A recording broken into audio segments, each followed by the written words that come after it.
Hey, in this episode, we're talking to Rodrigo Fuentes, the founder of IntroHub, a platform that's rethinking B2B networking in a way that actually makes sense. He's been through Yale, Columbia, sold a startup, and now he's building something new around trust, tech, and real connections. Let's get into it. Hey, Rodrigo, thank you very much again for being here on our podcast. I'm very eager, I'll be honest, because I have some very nice questions for you. So welcome, thank you. I'm excited to be here. Rodrigo, let's start. I'm not very proud, although I'm a little bit proud to say that I have stalked you a little bit online. And man, your journey is wild. So you've got Yale Engineering, Columbia Law, you've worked with patent litigation, which I Googled and I semi-understood it, but it sounds really wide on its own. Then you moved to startups, you've gone through an exit, and now you're back into the game with AI-driven networking with IntroHub. That's a lot of interesting pivots, but is there any specific thread connecting all of those experiences? That's a great question. You know, the thread that connects all those experiences is that I love chaos. I love adventures. I love creative thinking and problem solving. And that is definitely the thread that runs through electrical engineering, patent litigation, and of course now startups and the creation of technology for other people. It's in the blood, or it's a sickness that I can't seem to shake. That's interesting. And man, you've been through an exit. That's we had a couple guests on our podcast, but we haven't talked about an exit. How was that like? God, it was a life-changing event. I feel very blessed and fortunate to have been part of a company that reached that level, and that another company much bigger than us would take notice, would want the product that we had built, the customers that we had gathered for that product. But really the idea of the acquisition that I was a part of is that 2 + 2 = 5 or 10, right? That combining the forces of two companies that perhaps target different parts of the market can create more value for both the people who were acquired and the people who are performing the acquisition. So that's the business side of it. The personal side of it is that when you're in the acquisition period and passage and journey, I mean, it feels like life or death in some ways. And it was such it's interesting when you work with a company who has done many acquisitions or have experience with many acquisitions. It feels like you're an amateur boxer going up against Muhammad Ali, right? They have seen the movie many times, they have trained for it, they have sparred, they have many fights under the belt. And for most entrepreneurs who go through an exit, it's usually the first time you've ever done it. And so that can be overwhelming, and you have to really understand what you're getting yourself into and hopefully have incredible advisors to guide you through that process, because it's a challenge. You have to gather a lot of consensus, not just reach a consensus on the negotiated deal and the outcome, but the consensus between your co-founders about what you want from a particular outcome or a clause, with investors, with employees, and so with vendors, with your clients, right? And so it's a difficult journey, but it's also extremely rewarding. That was back in 2019, right? With ListenLoop. What exactly were you guys doing? We were an advertising platform for business to business marketers who wanted to target a very specific job title and set of companies. So a client might come to us and say, we have a cybersecurity product. We would like to get in front of chief information officers at these 100 companies. Don't put ads on anybody else, just these 100 companies. And this space became known as account-based advertising, which was a subset of account-based marketing. And that's what we did. And to the credit of other bigger companies in the space like Demandbase who were doing it, they spent millions of dollars really developing the category. And unbeknownst to us, we just happened to be at the right place at the right time with a good set of clients who pushed us in that direction. And I remember it was 2016 and we saw what Demandbase was doing, and we foolishly were positioning against that. We were saying, we're not account-based marketing, we're this other thing. And God, was I wrong about that. We should have really ridden the coattails and the rising tide that they were investing in. Fortunately, we realized our mistake probably within 6 to 9 months of those early 2016 moments. And before we knew it, we were the top result for self-serve account-based advertising. And for all of the customers that Demandbase had in the Fortune 1000 customer set, they were being sold a very large, very expensive six-figure enterprise contract. Meanwhile, we had built more or less the same system as a self-serve tool. You didn't need to go through account managers and account executives. You just come to the website, give us your list of target accounts, the job titles, a credit card, and you have your ad campaigns running targeting that specific persona. So it was just a really interesting place to be at the right time in the market. That's incredible, Rodrigo. One thing you've mentioned got me thinking there, which is clients. So Mm, you have this established set of clients, they're very happy with your product, and now mm, suddenly you're talking like a possible major change for them. yeah. How did that work for them? Like, were they worried, voicing concerns to Mm. you during that process? Definitely at the beginning of the post acquisition period, there were questions that would come up. And that's why you have essentially a press release or public relations plan in place before you announce the acquisition. And you've worked out what does that look like for the clients? What does it mean? You're communicating with them post transaction. And we were very fortunate to work with an acquirer who was very interested in keeping the product alive and functioning for the market that we had developed. And it was wonderful. I mean, they more than earned their acquisition price just on the customer set that we had built that continued on for years after the acquisition. But then, it really was a 2 plus 2 equals 5 moment where they were then able to take our product and sell it to an enterprise customer persona that they were very in tune with, had strong relationships with, that we as a small SMB down market solution we're not having success approaching the enterprise because that is such a relationship driven sale. And we just didn't have those relationships because that's not where we started in the market. Hmm. Well, essentially a story where everyone kind of wins in the end, the best possible outcome for everybody. When the exit happens, I must imagine it's this crazy feeling, like this mixed bag of feelings. Was it more of a like hell yeah we made it moment, or were you like okay what do we do now? Like what's next? Gosh, both in equal measures, I would say. There's a strong sense of relief when the transaction happens and there's a closing dinner and you're riding on that high. I mean, it is incredible. And at the same time, depending on how your deal is structured, you also have a lot of milestones to hit in front of you that you want to hit because there's earnouts associated to that. There's you really you're joining this new family, right? And you have, I felt like you have things to prove. Like there's a reason why they brought you in, and you want to deliver on that, right? So it's a mix of, oh my God, we did this incredible thing, and now at the same time, holy cow, let's buckle up because we need to go real hard for the next few years to really prove the value of everything that's been accomplished so far, and do more of it. Can you imagine reaching a certain state of growth and success, and then all of a sudden be like, and we're going to triple that in the next few years, right? It's a big ask, and only people who are crazy like entrepreneurs see that and get excited at that opportunity. That makes sense. Uh, just so I understand that a little bit. So, do you still continue involved with the project after? No, No.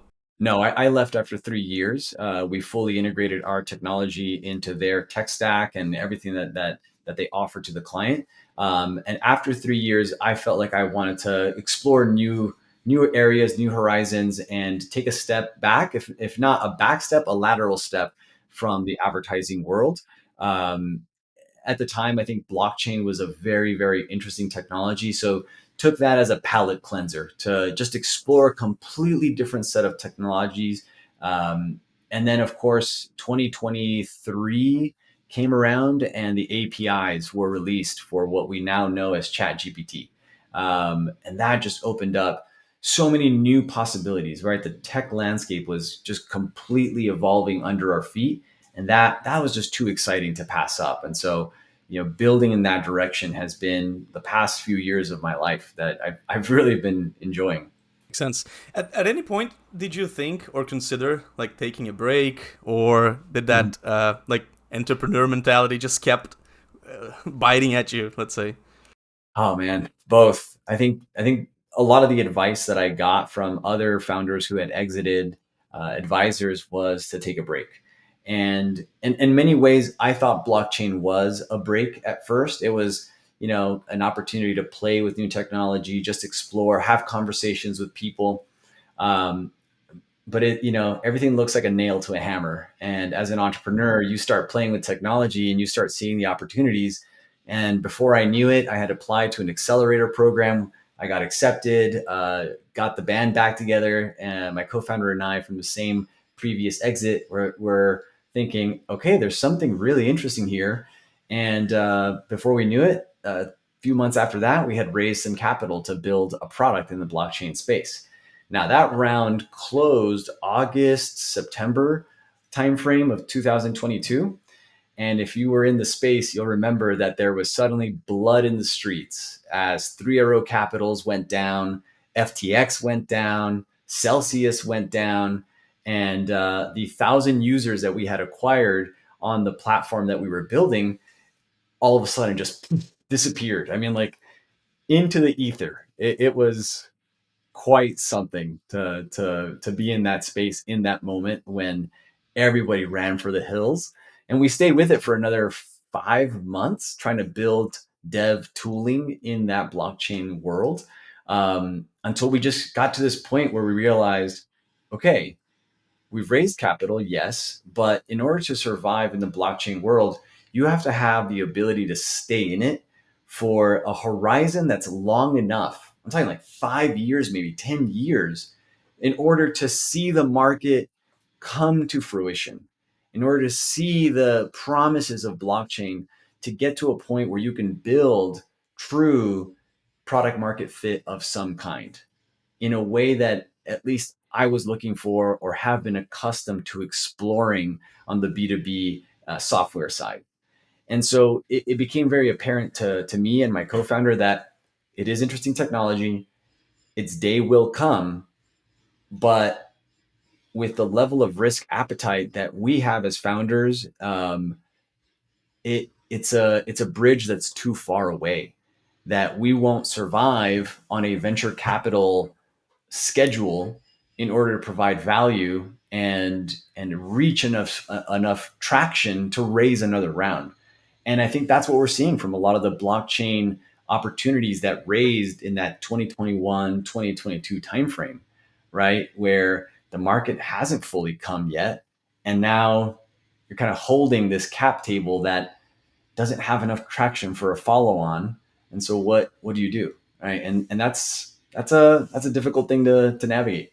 And we were very fortunate to be at the right place again and see the opportunity that OpenAI provided to so many builders out there in early 2023.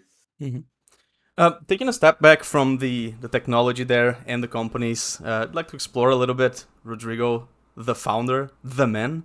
Uh, how's there's this common stereotype in a sense about founders and startups that you have to have like this mindset, this grinding 24/7, read a Mm. book a day, cold showers stuff.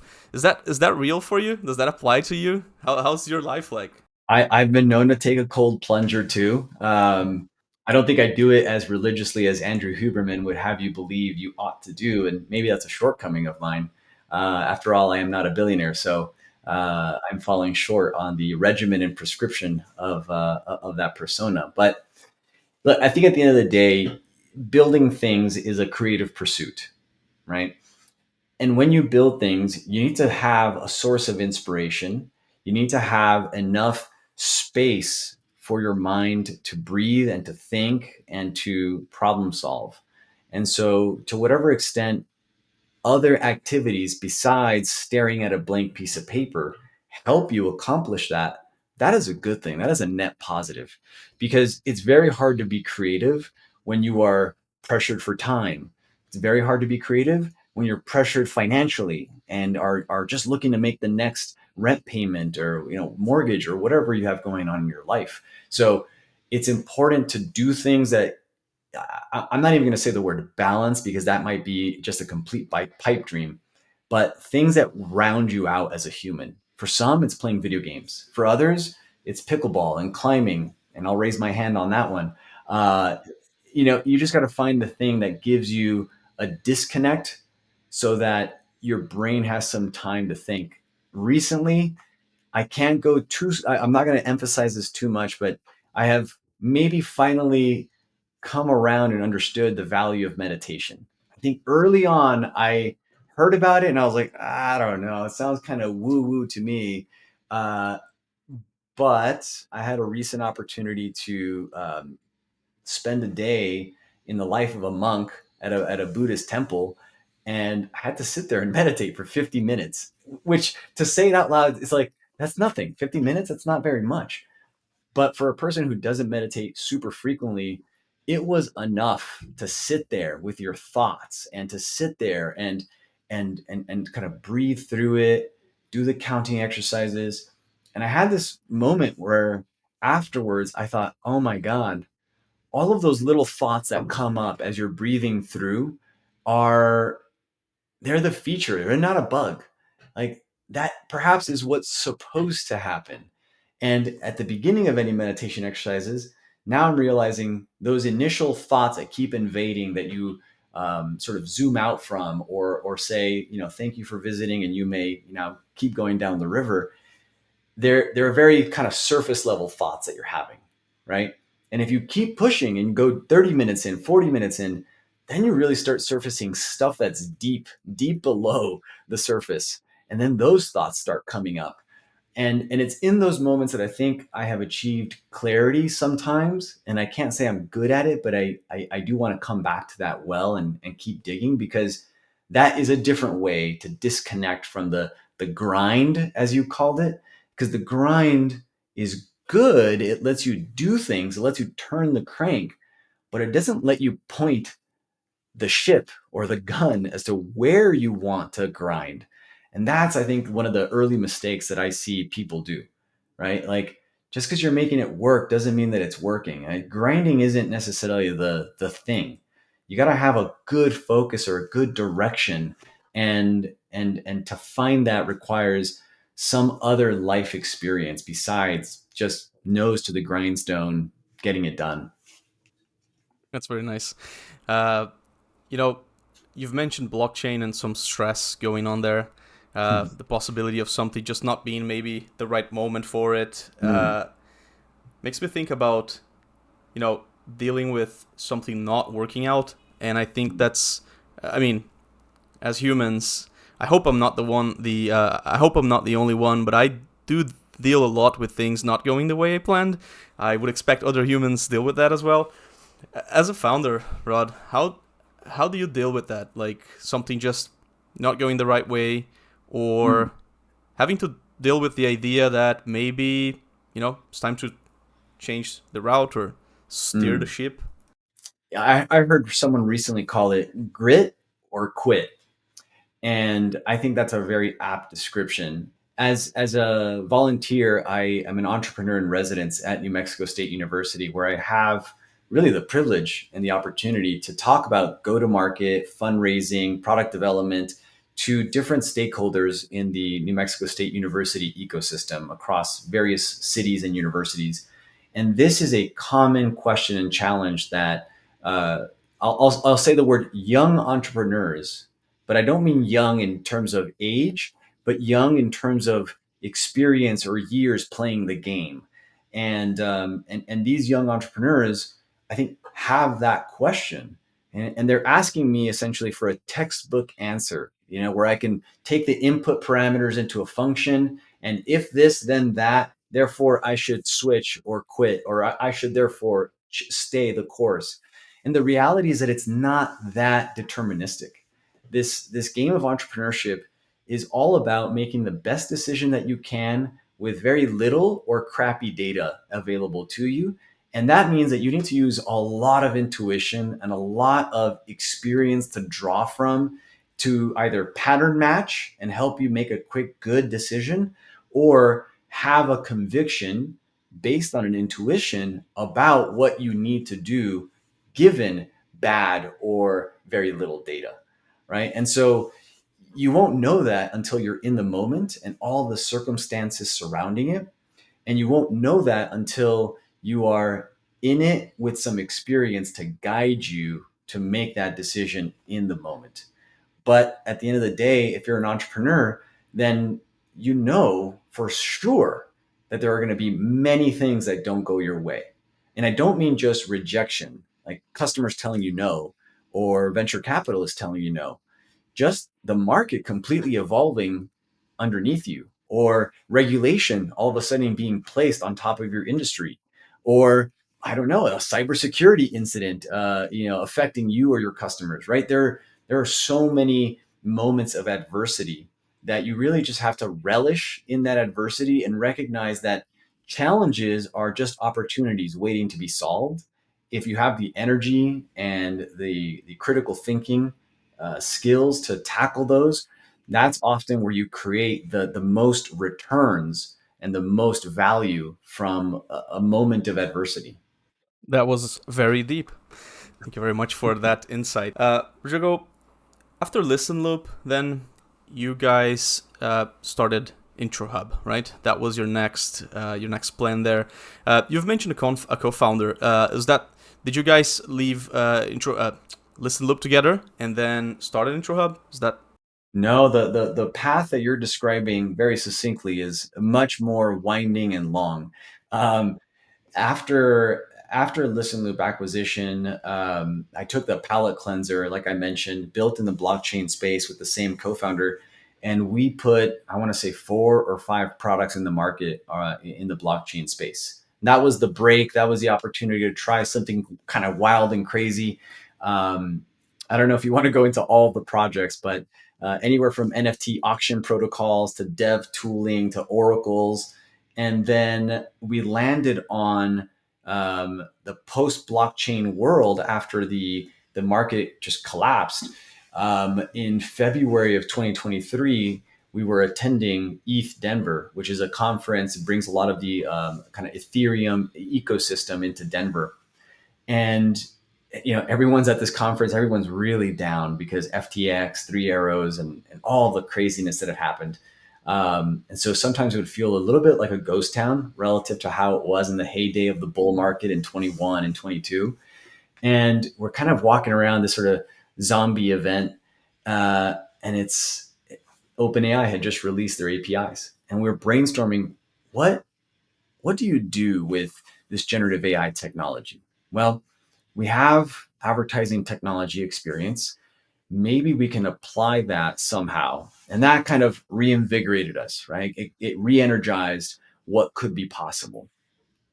So we ended up hypothesizing the idea that there would be perhaps millions of chat applications in the market one day. And how do all these different chat applications monetize?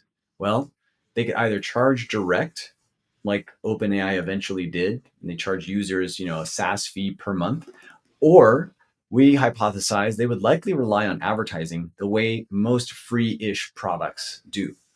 And if that's the case, then what kind of advertising network and demand side platform, supply side platform would be required in order to source the ads and eventually display the ads?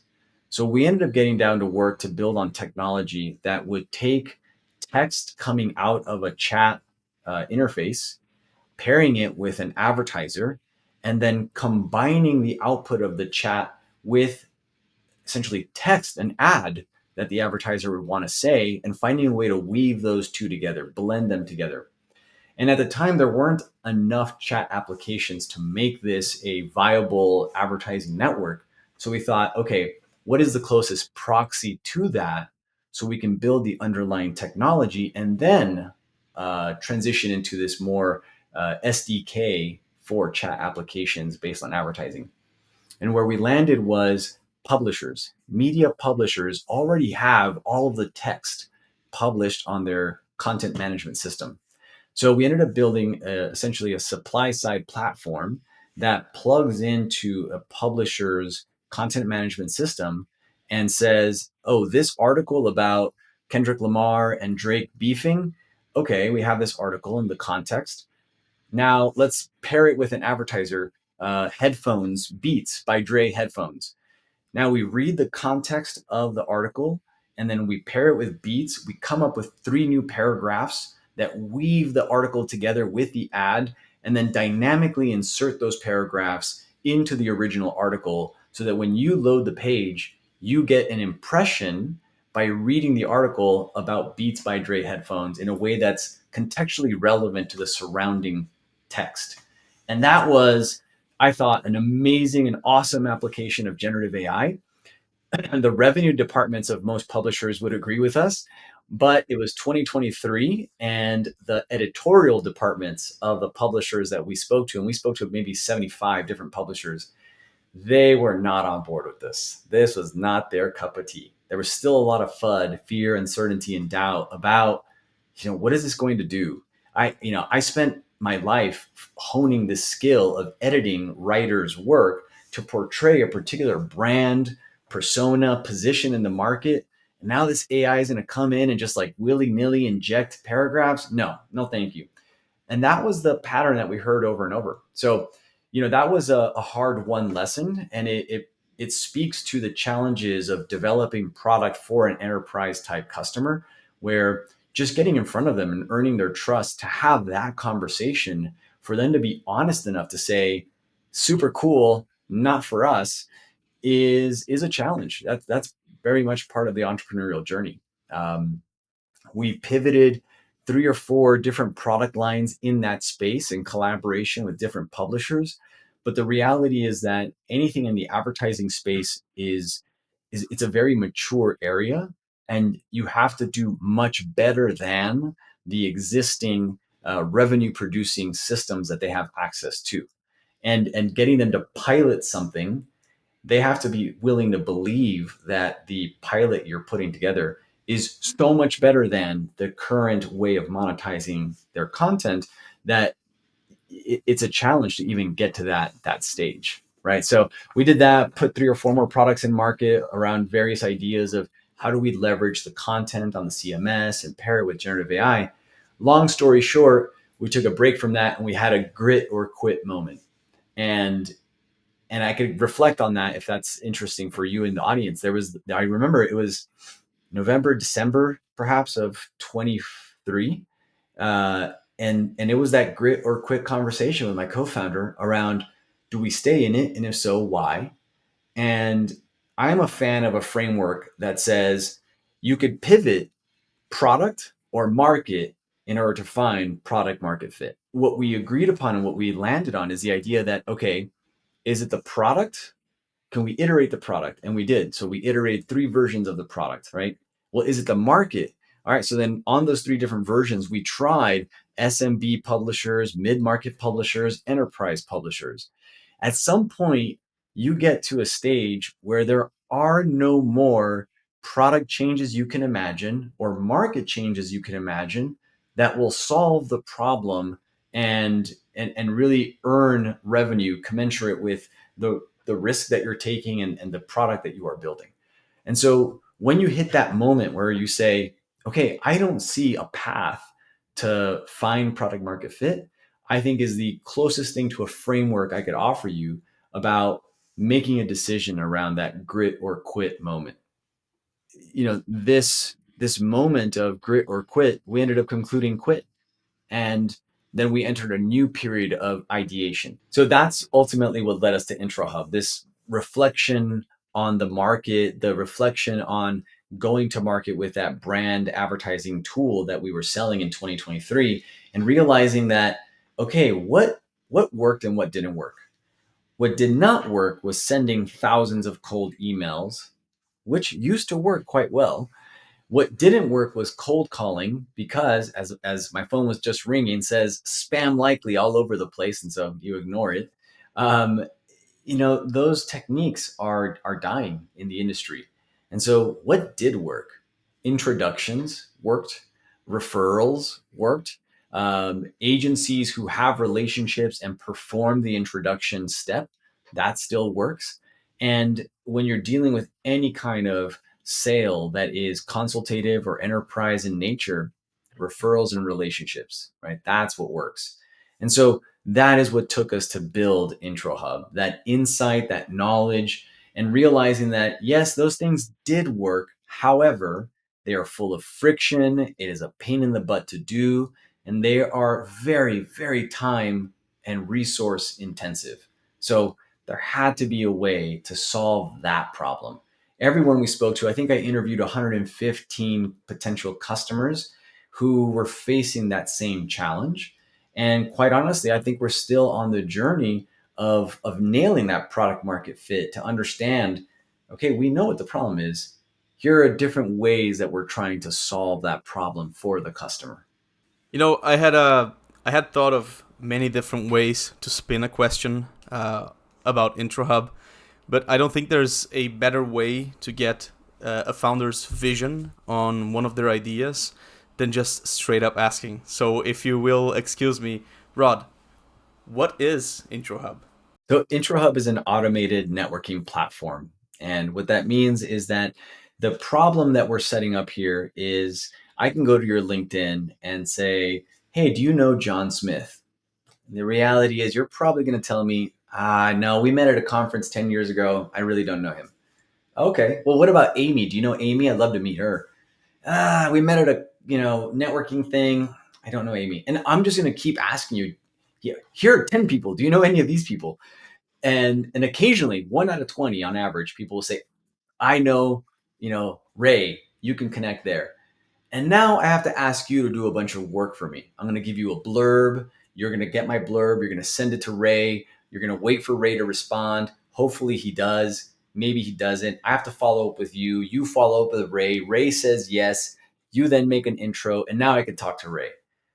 That is outrageous. That is an outrageous amount of effort and friction on 3 different people to make this introduction happen. That's crazy, right? There has to be a better way.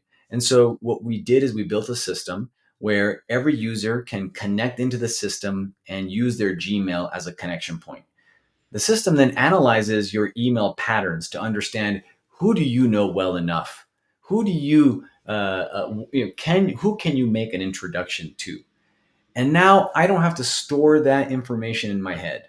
When Andre says, you know what, I want to meet UX designers who are interested in SaaS tools, great. Off the top of my head, I can think of 1 or 2. But the reality is that my email knows all the people who I know in some capacity. And the system ought to go on your behalf using my email inbox and send an email to them and say, hey, John, it looks like you're interested in UX. I have a person, Andre, who would like to meet you. Are you interested in that? And if they say yes, and only if they say yes, do we then make a connection between Andre, another user on the platform, and John, one of my contacts as a user on the platform? And that's really what it's all about. It's about giving first in your networking. It's about opening your Rolodex and being available for these connections that exist that no one seems to be really leveraging because it's too much work to do it manually. It is. It is. That makes a lot of sense. It almost seems like, like, of course, networking is such a human thing. Like we've been doing this for the history of humanity, and then technology came in. It almost seems like initially it was gonna be a big problem solver. Like, okay, now we can instantly message people all around the world. But what you have described is just so real, man. Like, okay, we have thousands of connections, but how do we really know like which of these are real and which of these can be introduced to someone? Mhm. That is amazing. And a couple follow-up questions on IntroHub. I'm imagining that you connect to emails, right? I'm imagining you guys don't necessarily have access to the actual like conversation emails, Mhm. in a sense, like you don't get access to that data, right? So when we access the data, we use the metadata, the headers of the email in order to understand the relationships that you have and how strong the relationships are between you and a given person. So as an example, if you have someone who's cold emailing you, that's not a strong relationship. You haven't necessarily responded or engaged. Alternatively, if you are cold emailing people, just because you're emailing them doesn't mean that there's a strong relationship. So you could already start to see that the ratio, the pattern of outbound emails and received emails between you and a contact has some predictive power around how well do you know each other? How likely is it that you are going to engage should I send another email? And that really is the insight that we're working on. If I cold email your contact, Andre, the likelihood that they look at it is close to zero. But if I wrap my message inside of an email that you deliver to one of your contacts, the likelihood that they see it is astronomically higher, right? And so we want to continue to leverage that. Now, in the latest release of the product, we do have access to read the emails, but we limit that access to the emails that the system itself sends on behalf of the users. Now, why do we do that? Because in the second version or second release of the product, what we did is we included links. The links would go to your contact. If you're a user and you have your contacts and I want to meet your contact, then the email would say, hi, John, it's Andre. Rodrigo would like to meet you. Click yes if you would like to take this introduction, or click no if you would not. And that's fine. But what we saw was that there were tons of email replies that we could not read, but that we saw were happening in response to these introduction emails. And yet, we were not seeing the click activity on the links that we were populating in those emails. We're like, oh my God, we're only capturing something like 30% of the possible introductions that the system is trying to facilitate. And so we said, okay, well, then we need read access for those emails. And once we have read access, now for the emails that we send out on behalf of a user, we can actually read the reply and say, oh, they said yes, or no, they said no, not right now. And so that becomes now the decisioning part and doesn't require any links or anything that is outside of a typical user behavior that your contact is expected to perform, right? It is weird to ask them to click on something in order to take an introduction. That is a new pattern. And in product and user experience, you're always trying to get people to do something they're familiar with, right? You want to offer them a path that they're comfortable with. And in this regard, replying to an email from a contact you know is the most natural path. So we should leverage that. And so that's why we built that functionality. And that's been really awesome. That is really awesome. It sounds very human and very natural, right? You're just replying to an email. That's exactly what you will be doing and what we all do. And, talking networking and AI in a sense, networking sometimes, especially nowadays, that we're still mostly, I would imagine, doing it by, good old LinkedIn messaging and stuff. Sometimes Yeah. it feels very forced in a sense, like kind of cold, right? Mm. Uh, are you guys working on how do you guys approach that in a sense, like trying to avoid things being like very cold and distant?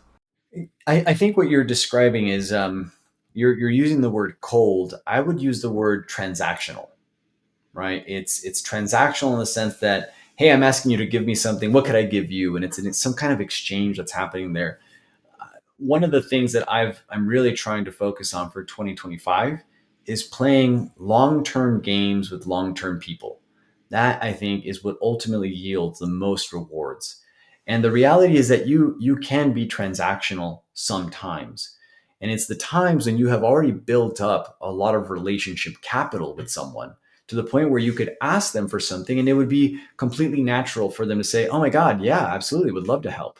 Right? But if you start a relationship completely transactional, the likelihood that they help you is limited by the likelihood that they perceive you are able to help them in some future date. That's not the foundation of trust and a strong relationship, especially in the world that we live in, which is bombarded by attention-seeking content and people, right?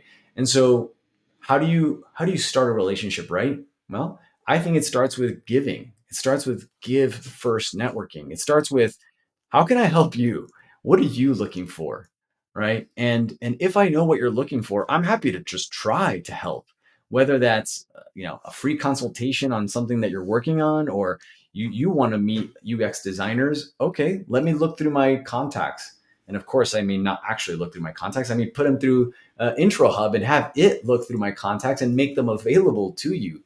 And I believe that if you do that, if you give value first, then you are starting to put equity or value into the relationship bank that you have with another person. So that if you do that enough back and forth to each other, you will have built an actual relationship. Now, that's one way to do it. I think the other way to do it is to collaborate on something. When you genuinely collaborate on anything. It could be as simple as putting together an event. It could be hosting a webinar. Anything. When you collaborate on something, you work on something together. It feels like you're in the trenches. You have a shared goal. There's some regular pattern of communication that's happening, and that I think tends to lead to strong and deep relationships that in the future you could then be transactional with each other, given that relationship capital that has been built up through the collaboration. I mean, this podcast is an example of this, right? We're collaborating. We had a pre-call. We've been exchanging messages, and now our relationship is deepened as a result of that. That's true. You've mentioned future there. What's the future for IntroHub? What's next on your guys' plans? Oh my God, the roadmap is long. The ultimate vision is to get to a point where there are thousands of users in the network, which expands the amount of contacts that are reachable through any given user in the platform. Um, Related to that is the idea that I don't want to just, as a user, I don't want to limit myself to opening up a network to just the entire world. Instead, I want to create groups, groups of trusted people. Back in the day, T-Mobile, I think, had the concept of your Fab Five, right? If you add five people into this specific circle, they don't charge you the minutes or something. This is before unlimited plans, right? Really dating myself, but I can imagine almost a Fab Five of your IntroHub users, right? These are my five close friends. These are five founders I really trust, and my entire Rolodex is open to you. Whoever you want to meet that I know, done. It's yours, right? And you can imagine having all these different groups. There's the meetup group for sales tech professionals. There's a meetup group for Genius Networking, which does great events here in Denver. And the more groups you're a part of that you inherently trust, the more bites at the apple you're going to get to meet people who are connected to members of that group. And that's ultimately, I think, what keeps turning the wheel on more introductions and more users on the platform, which makes it better for everyone. So that's really the future and the vision we're aiming to build with IntroHub. Yeah, I gotta say that's a pretty genius vision. I mean, you've got these small groups of highly trusted amongst themselves individuals, and I mean, humans, we all kind of connect at a certain point, right? So eventually, what you're gonna have if you have like many of these groups is like connections between these Mhm. groups, meaning you have a trustable way to connect to someone through these groups, through trust that's built into the next one, next person, next person. You know, that's that. My mind exploded. That is amazing, Rod. That's Well, awesome. And we've got to make it executed and make it real, and that's where all the real challenges are. of course, yep. But with a good idea and good execution, I mean, we're bound to get there, right? And talking a bit about the future of the tech itself, where do you see the technology involved in IntroHub being in the next couple years? Or Gosh, it's hard to predict anything in this AI space, man. I think the next evolution that we're really excited about is agentic systems, right? To the extent that you are using ChatGPT today to submit a prompt and guide the discussion based on an iterative prompt based chat interface, well, that's one thing. And then the evolution on top of that is okay, I don't want to interact ad hoc with the system. I want to have a workflow of triggered actions. And in that workflow, you are still the architect. You are still deciding first do this, get a response, pass it on. Then do this, get a response, pass it on. I think the next frontier that's really exciting is this is the brain. ChatGPT or whatever model you want to use is the brain. It is the router. It is the decider. You give it a set of 50 functions that it can perform, and you just tell it, go accomplish this goal within the constraints that we have given and the functions that are available, and come back to me as if you were an employee with the answer or with the output, whether it's an artifact like a memo, an email, some kind of data analysis, right? And that's, I think, what we're excited to continue building, because this concept of an agentic system is valuable in the networking world. We just talked about earlier how much friction there is to just do this networking introduction dance. In reality, if we were all crazy rich, we would have executive assistants do this for us, right? You would hire an executive assistant to do all of this shuffling and friction like activity. And ideally, the person that you interface with also has an executive assistant. And those assistants talk to each other and say, hey, we want to meet John Smith. Well, that's not a great opportunity right now. How about Amy Smith? Yeah, that sounds great. Okay. And, the agents facilitate that interaction. That, I think, is within reach in the next, I might say, months to few years, to be able to see systems like that live in production and genuinely helping people. That's cool. Rodrigo, do you have an idealistic view of what IntroHub could achieve if the technology was just like there? How would you see an interaction or networking happening with unlimited tech in IntroHub? Okay, so I have thought about this before, because it relates to one of the core challenges that we keep coming up against. The challenge is this: the AI system can only make introductions and connections that are as good as the data it has access to. And the reality is that networking is such a human endeavor that much of the context about a person, your desire to introduce them to someone, is all in here. It's in your head, it's in your memories, right?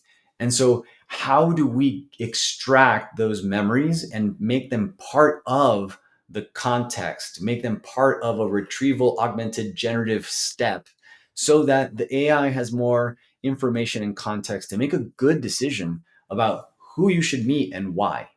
And man, that is really, really tough, because today the barrier is I have to convince you to memory dump into a database that we can have access to. No one's going to do that, right? That's really tough. So with infinite technology and resources, we'd have a neural link tied somehow to your, cortex and brain, and we would just have retrieval augmented generation based on your brain and your memories and your life experiences, in order to make the best intro possible. But if you believe that, then perhaps making introductions are not the most useful application of that technology, right? That technology is so much better than the idea of making introductions, that we would have to find more valuable use cases in addition to this one. But that, I think, would be just phenomenal. That makes sense. And even in that future, we're still gonna need introductions, right? So it's still Yeah, applicable. Yep. it still is. And Rodrigo, talking a bit about AI, it's impossible not to nowadays. What's your vision on it, like for the future? I know it's a generalistic question, but are you one of the singularity believers? Are you one of the dystopian future believers? How do you really see AI? I'm not dystopian in my view of AI, but at the same time, I am at least aware of what the dystopian narratives are, enough so that we are, keeping our eyes open for those possibilities, right? And so I think the scariest thing, dystopian-esque thing I've heard in the last, call it, month, is that the idea that generative AI or any kind of artificial intelligence will reach a level that is on par or even slightly better than humans when it comes to knowledge work. That doesn't feel too far off. That might be in the next 5 or 10 years, perhaps. Now, if that happens and we agree on the premise, then as a business, why do you hire a person to do a given task? You can just hire an agent. Imagine we have agents on Upwork. Okay. And instead of hiring, a person to do deep research on something, you hire an agent. They have 5 stars. They've done 32,000 hours or tasks in the past, right? Like, Okay, yeah, why would I hire a person? And so if you then believe that premise, then you get to a point where social mobility across humanity might be frozen in place. Because the concept of social mobility often comes from trading your time, experience, or unique skill in exchange for money that allows you to rise one level above whatever your current circumstances may be. Where are those opportunities coming from if businesses just hire agents to do the work? There's a lot of assumptions baked into that sort of dystopian future. Um, but it doesn't seem crazy to think that something like that could happen, right? And then you start getting down the path of, well, what is the point of humanity at that point? If working for money isn't occupying much of our time, then what are we doing? That part's more of an optimistic side, right? That there's a lot of interesting things that can get unlocked in terms of art and creation, and lots of really interesting things that maybe harken back to a Renaissance period in the 1700s. We might have a period like that of incredible human creativity that's unlocked by not everyone having to punch the clock 9 to 5, right? So I think that's the side of me that says, oh, that feels uncomfortable, and it's a race to get to whatever social strata you want to achieve before the world is frozen in place. So that I think that's the scariest thing I've heard. But I have a lot of positive hope and expectations for AI and its ability to help us do more work productively, help us uh, get more out of life. Right? If you can get your job done in less time with a higher level of quality, and this is the big part, and the corporate world doesn't require more of your time to do more of that, then in theory you have more time for your leisure, for thinking, for all the different things that we've been talking about on this show. That is very deep and amazing insights. With all this conversation, we've covered your journey, pretty much Mm, where we're currently at, and even a little bit of the future. If you mm. could take a step back and go back to your first steps as an entrepreneur, what kind of advice would you give you? What would you do different? I think what I would tell myself is to really figure out the motivation for the work. That is, I think, something that many entrepreneurs and many people don't have a lot of experience going deep on and introspecting. Why do they work? Because that influences where you work, how you work, um, everything that touches your life. So being very clear with yourself about what motivates you. Is it the problem solving? Is it the creativity? Is it the autonomy? Is it the money? Right? And none of those answers are bad. You just need to know which ones so you could optimize for the things that make you feel fulfilled in your work and make you excited to get out of bed and attack the job and the task that you have to do, and to ride the moments that will be challenging and you'll face adversity. So being really clear on the why will help you stay grounded as you face all of these different challenges and opportunities. And that's really, an important part of, I think, living a good life is to have fulfillment in what you do. And that starts with knowing what it is you want to do and why.